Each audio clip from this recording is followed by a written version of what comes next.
Oh, made some Christmas decorations.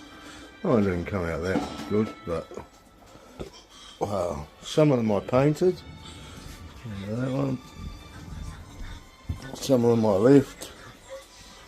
So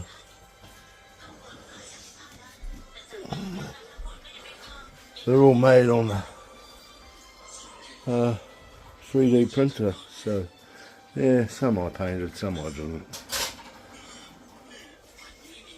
But I'm happy with them. Came out reasonably well. Looks alright. I might paint some more. Do a few more, but they're only done on Vasmos. Take about 50 minutes to do. Yeah, so for one, so yeah. And about, it wouldn't be any more than 15 grams of filament per one. In actual fact, some of them are only 8 grams of filament.